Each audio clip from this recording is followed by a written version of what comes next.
So as expected, Iran has rejected the 15 points that was submitted to them by the US and via Pakistan, and apparently many of the points were already points of contention, which the Iranians had not agreed on. They had seen those before. They had not agreed on in their negotiations with Kushner and Witkoff. So Iran has presented its own counter 5-point plans, and most of them focus on stop the aggression and guarantee that there will not be repeated aggression, reparations, and their control over the Strait of Hormuz, knowing very well that some of these will never be accepted. So the fact that Iran rejected the 15-point plan, as Ali Vaez said, obviously they were going to, nobody predicted that they would accept. So no idea where that whole dynamic stands. Also, no idea what Trump was referring to in his bullshit presser yesterday about Iran having given a gift to him, a very big, important, valuable gift to him, which arrived in the US yesterday, apparently. Some prediction is that one Iraqi oil tanker was still navigating the Strait of Hormuz with Iraqi oil, and that's what Trump was referring to. So, I mean, the entire presser was demented, frankly. And if you have the stomach to watch it, please go ahead. But it was really hard to even stomach. Today we saw a really great example of watch what they do, not what they say. And this is in relation to New York and to the police commissioner of New York and NYPD. Back in 2025, when Zoran was not mayor, Itamar Gavir, the right-wing extremist cabinet member of Netanyahu, came to New York to speak at a Chabad organized synagogue event in, I think it was in Crown Heights. So huge Jewish Orthodox population of men came to hear him speak. There was a pro-Palestinian protest that happened outside the synagogue. So clearly there was a large police presence there. A woman who lives in that neighborhood said that she stepped out because she heard helicopters. So she stepped out to see what on earth was going on, and she was not part of the pro-Palestine protest. She was surrounded by a mob of Orthodox men, and they threatened her, they assaulted her, they threatened to rape her, they surrounded her like a lynch mob. And she says the NYPD did nothing. And indeed, that video went viral immediately. We all remember that. It was horrifying. The NYPD did nothing. Finally, one NYPD officer escorted her to an NYPD van. So she has sued the city now for not protecting her.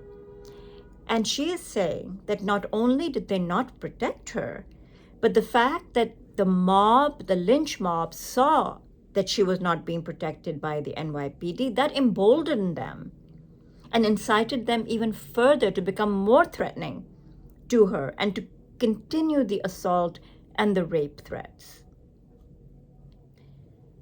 What is utterly shocking is that the city, now this is NYPD's lawyers probably, so Jessica Tisch, who is the commissioner of the NYPD, they are arguing that the NYPD has no constitutional obligation to protect New Yorkers. Yes, you heard that right. The NYPD has no constitutional obligation to protect New Yorkers who are being assaulted or attacked. Utterly, utterly shocking. Given how the NYPD under Adams and Tisch have behaved towards pro-Palestinian protesters, this is utterly frightening, that they're actually in court demanding the case be dismissed because the NYPD does not have a constitutional obligation to protect New Yorkers from attack and assault. If the roles were reversed, so what if this was a mob of Muslim men attacking a woman they thought was a pro-Israeli protester? Would the city and Jessica Tisch have the same posture in court today? I'm going to guess no way. No way. The woman who was attacked is saying, wait a minute. So if I was a pro-Palestinian protester, is the NYPD actually saying that maybe then they had an absolute right to stand back? That they would be protecting the mob and not her? Because that is what they did. They also assumed she was pro-Palestinian protester. So her equal right of protection was violated. Because you have to question, why would the NYPD stand back while a mob of Orthodox Jewish men assaulted this woman? Because they assumed she was pro-Palestinian. They assumed she was part of the protest. So there are many, many, many angles from which the NYPD comes off looking absolutely horrendous in this case. Jessica Tisch and the rest of the New York leadership had their hair on fire when there was a protest, a pro-Palestine protest, which they called a Hamas protest outside synagogues. They want to go as far as to changing laws in New York, laws that shut down free speech, that shut down free assembly, that shut down protest. Hair on fire. Yet here was this woman, we all saw the video of her being lynched by a mob of Orthodox Jewish men. And now we wake up to this news that the NYPD is in court arguing that the NYPD has no constitutional obligation to protect New Yorkers from assault. Then what the hell are they doing? What are they here for? This is how ideology has permeated into law enforcement. Ideology. This is what training with the IDF has done to the NYPD. This is what it is. They go there to be trained, and they come here to train them.